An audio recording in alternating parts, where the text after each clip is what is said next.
My kitchen had laminate countertops, basic white subway tile, oak cabinets I refinished myself, functional, clean, adequate. My sister, Diane, had always made comments. You should update this space, or with your salary, you could really do something. Diane's kitchen, as of 3 months ago, was a showpiece.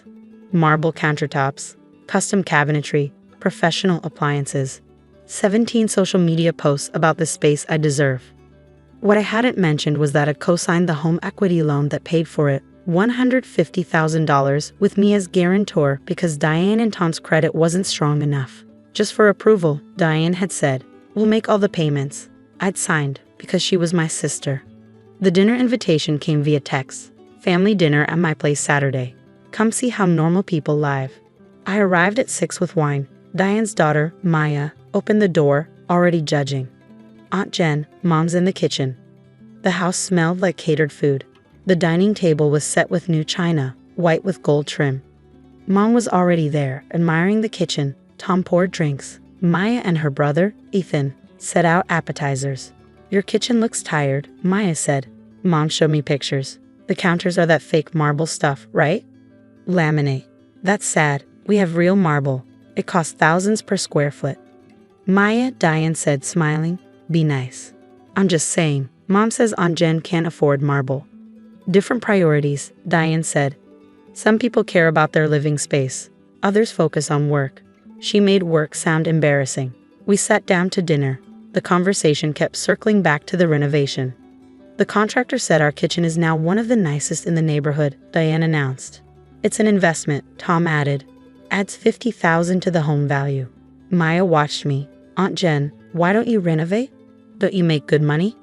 I do fine, but not enough for marble? I could afford marble. I choose not to. Why? Ethan asked. Diane laughed. Jennifer's always been practical. She'd save her allowance while I spent mine. Boring, Maya said, then looked shocked. I mean, responsible. Everyone chuckled. I'll get dessert, Diane said, standing. Maya, help me. They disappeared into the kitchen. Through the archway, I could see them plating something elaborate. Mom patted my hand. They don't mean anything by it. Don't they? Diane's just proud of her kitchen. Let her have this. Maya came back carrying plates. Fancy dessert, professionally made. She set one in front of each person, moving around the table with exaggerated care. When she reached me, she paused. These plates are really expensive. Mom got them from Italy. Each one costs like $200. They're beautiful, I said. Yeah, not like regular plates. She held mine up, showing it off. See the gold rim? Real gold. Then she dropped it. Not fumbled, not slipped. Deliberately opened her fingers and let it fall. The plate shattered on the tile floor. Ceramic and dessert and gold trim scattered everywhere. Maya's hand flew to her mouth. Oh no, I'm so sorry. But her eyes weren't sorry. They were calculating, waiting to see my reaction. Diane rushed over. Maya, what happened? It slipped. I was showing Aunt Jen the gold rim and it just slipped. That's a $200 plate, Tom said, but he didn't sound angry. He sounded amused. Diane surveyed the damage, then looked at me. Her expression was odd, satisfied. Well, at least it's not expensive china. She paused, letting that sink in. I mean, it is expensive china, but at least it's not yours. You wouldn't have to replace it. Maya giggled. Ethan joined in. Tom smiled into his wine glass. Mom looked uncomfortable but said nothing. I stood up and helped pick up the pieces. Nobody else moved to help. They just watched me kneel on the floor, gathering shards of their $200 Italian plate. You don't have to do that, Diane said. We can replace it. We can afford to replace it. The emphasis on me was clear. I should go, I said, standing with a handful of ceramic pieces. Already? But we haven't had coffee yet. I have an early morning. On Sunday? Diane's eyebrows rose. Still working weekends? That's dedication. Or desperation, her tone implied. I said goodbye to Mom, who hugged me with guilty eyes. I left the ceramic pieces on the kitchen counter, next to the marble that had cost thousands per square foot. Maya walked me to the door. Sorry about the plate, Aunt Jen. I'll be more careful next time. Will you? She smiled, sweet and innocent. Probably not. Mom says you shouldn't bring nice things around people who don't appreciate them. I got in my car and sat in the driveway for a moment, looking at Diane's house, The house with the showpiece kitchen, the marble countertops, the Italian china, the obvious markers of success. All financed by a loan I'd guaranteed. At home, I made tea in my tired kitchen. Then I opened my laptop and pulled up my banking portal. The loan was through Coastal Bank. I was co-signer and guarantor. I'd received monthly statements for 3 months. Payments were made from a joint account I'd set up. Payments that actually came from automatic transfers from my account to theirs, then to the bank. They thought they were paying. They didn't realize it was my money cycling through. I'd done it because Diane had called crying 2 months after the renovation. "We can't make the payments. Tom's commission wasn't what he expected. We'll lose the house."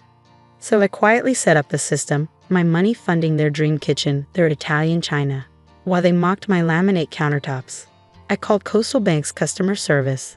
I navigated to loan services, then to guarantor options. I drafted an email to my loan officer, Angela Martinez.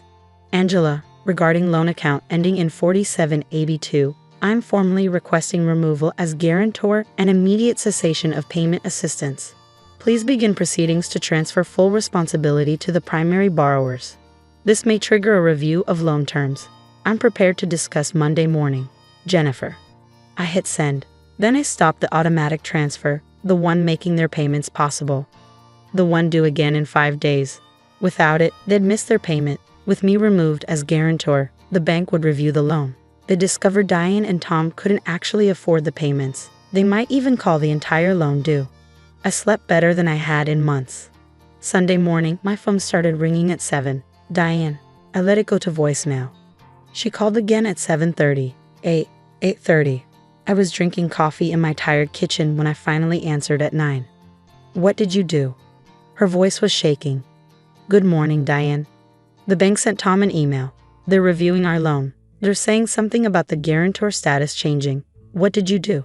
I removed myself as guarantor. Silence. "Then you can't do that. We have a contract. We have a loan agreement that allows guarantors to withdraw under certain conditions. I met those conditions." "What conditions?" "Loss of confidence in the borrower's ability to repay. We've been making every payment." "Have you? Or have I been making them while the money passed through your account?" More silence. "Longer this time. You've been paying?" Her voice was small now. "Every month since June, when you called crying about Tom's commission, but the money came from our account. After I transferred it there, you were paying with my money, Diane. I didn't know. You didn't ask. You just enjoyed your marble countertops and Italian china while your daughter broke plates in front of me for entertainment. That was an accident. It was deliberate. Maya dropped that plate on purpose, and you made a joke about how at least it wasn't my expensive china, because I can't afford expensive china. I didn't mean, while I was paying for yours, while I was funding your entire renovation, while I was making it possible for you to have the kitchen you could show off and feel superior about, I didn't know you were paying. You knew I co-signed. You knew your credit wasn't good enough on your own. You just assumed the loan would work itself out, that the granite, marble, and professional appliances would appear without cost. We were going to pay it back." "With what? Tom's commission that never came through? Your part-time job? You borrowed $150,000 for a kitchen renovation and had no actual plan to repay it." I could hear her crying now. "Please don't do this. The bank will call the loan. We'll lose the house.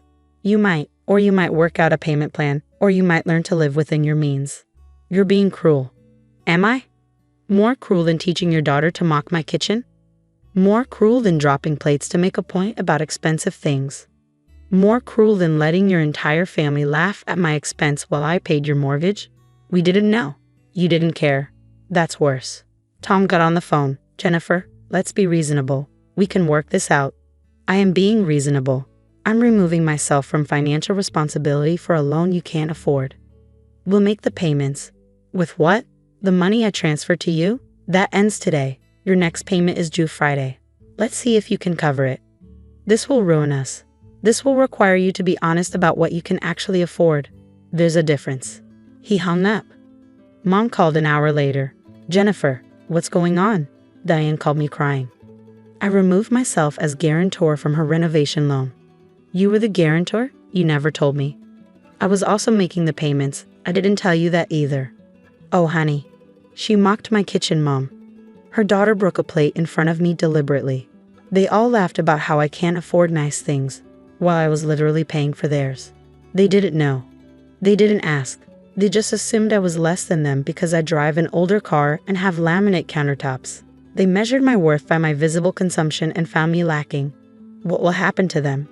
That depends on them. The bank will review the loan. They'll have to prove they can make payments without me. If they can't, they'll have to refinance or sell. They love that house. They love the idea of that house, the Instagram perfect kitchen, the status symbols. They don't love it enough to actually pay for it themselves.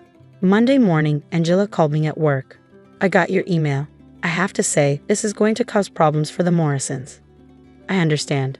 Their credit application showed income that we've now discovered was supplemented by your transfers. Without your guarantee and without that supplemental income, they don't qualify for this loan amount. What are their options? Refinance at a higher rate for a lower amount, sell the house, or bring the loan current and prove consistent income for 6 months to re-establish qualification. And if they can't do any of that, we'll have to call the loan due. They'll have 90 days to pay the full balance or face foreclosure. I understand. Ms. Morrison, can I ask what changed? You've been supporting this loan for months. I got tired of being treated like I was poor by people I was keeping solvent. Fair enough. I'll process the paperwork today. Diane texted that afternoon. The bank wants $50,000 by the end of the month or they're calling the whole loan. We don't have it. Please. I didn't respond. She texted again at midnight. We'll lose everything. Please. I'm sorry. Maya's sorry. We made a mistake. I wrote back, you made many mistakes. Assuming I was less successful because I lived modestly. Teaching your children to mock people based on their countertops. Raking plates for entertainment. Those were all choices. Now you face the consequences. What do you want from us? Nothing. That's the point. I want nothing from you. No gratitude, no acknowledgement, no relationship built on me funding your lifestyle while you look down on mine. We can fix this. You can, by selling the house, downsizing, and living within your means. By teaching Maya that value isn't measured in marble and gold-rimmed china. That's cruel. That's reality.